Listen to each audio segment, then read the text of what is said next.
Mice and beans. Rosa Maria lived in a tiny house with a tiny yard, but she had a big heart, a big family, and more than anything, she loved to cook big meals for them. In 1 week, her youngest grandchild, little Catalina, would be 7 years old, and the whole family would squeeze into her casita for the party.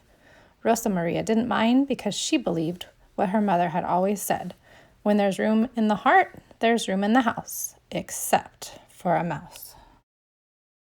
Sunday, Rosa Maria planned the menu: enchiladas, rice, and beans. No dinner was complete without rice and beans, birthday cake, lemonade, and a piñata filled with candy. She ordered the birthday present, something little Catalina had wanted for a long time. Satisfied with the plans, she wiped down the table so she wouldn't get mice and took out a mousetrap just in case. She was sure she had set one the night before, but now she couldn't find it. Maybe she'd forgotten. When it was set and ready to snap, she turned off the light and went to bed. Monday, Rosa Maria did the laundry. She washed and ironed her largest tablecloth and the 24 napkins that matched.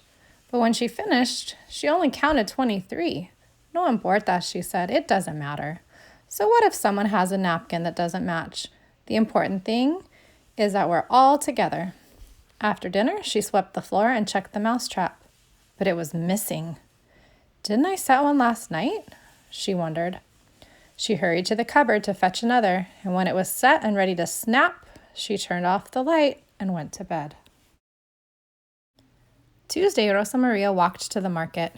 She filled her big bolsa with tortillas, cheese, red sauce, white rice, pinto beans, and a bag of candy.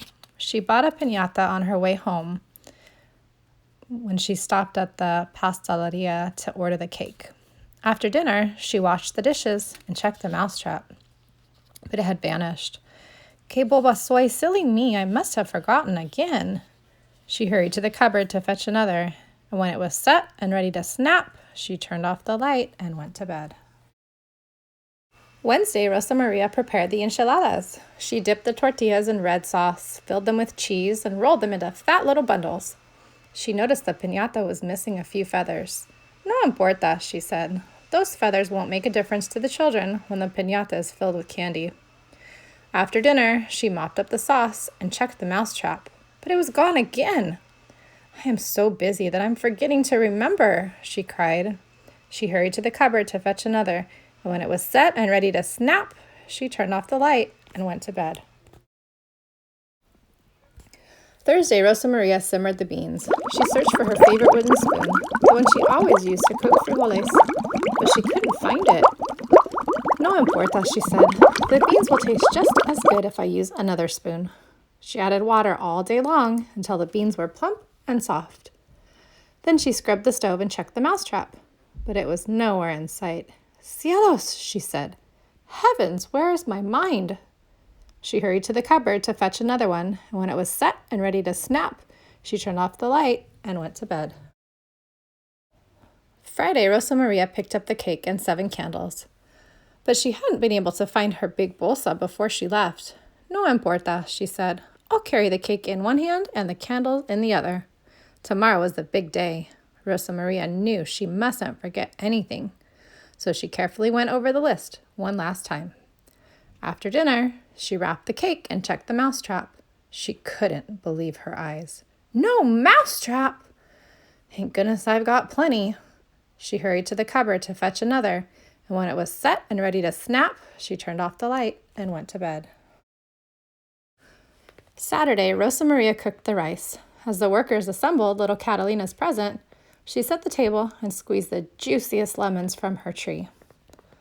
Let's see, she said, feeling very proud. Enchiladas, rice, and beans. No dinner was complete without rice and beans. Birthday cake and lemonade. I know I have forgotten something, but what? The candles! But she only counted 6. No importa, she said. I will arrange the 6 candles in the shape of a 7, and little Catalina will be just as happy. Now everything is ready. But was everything ready?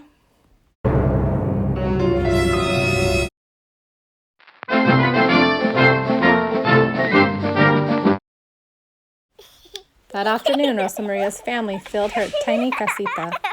They ate the enchiladas and rice and beans. They drank the fresh squeezed lemonade, and they devoured the cake. Little Catalina loved her present, a swing set.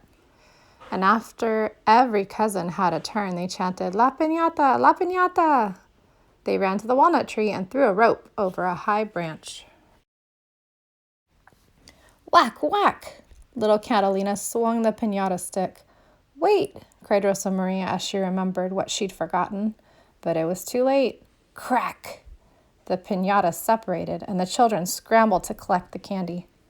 How could that be? Rosa Maria puzzled. I must have filled it without even realizing. She laughed at her own forgetfulness as she hugged her granddaughter and said, Feliz cumpleaños, my little Catalina. Happy birthday. After everyone had gone, Rosa Maria tidied her kitchen and thought contently about the fiesta. She pictured the happy look on Catalina's face when the candy spilled from the piñata. But Rosa Maria still couldn't remember when she had filled it. No importa, she said. It was a wonderful day. But as Rosa Maria swept out the cupboard, she discovered the telltale signs of mice. Ratones, she cried. Where are my mouse traps? I will set them all. She inched to the floor, and when she did, something caught her eye. She looked closer. Maybe I didn't fill the piñata, she thought. Was it possible? She asked, shaking her head. Could I have had help? Rosa Maria looked at the leftovers. Too much for one person. And what was it her mother had always said? When there's room in the heart, there's room in the house. Even for a mouse. Fíjate, imagine that, she said. I remembered the words wrong all these years. Besides, how many could there be? 2? 4? No importa, she said. It doesn't matter if a few helpful mice live here too. Then she turned off the light and went to bed. And never set another mousetrap again.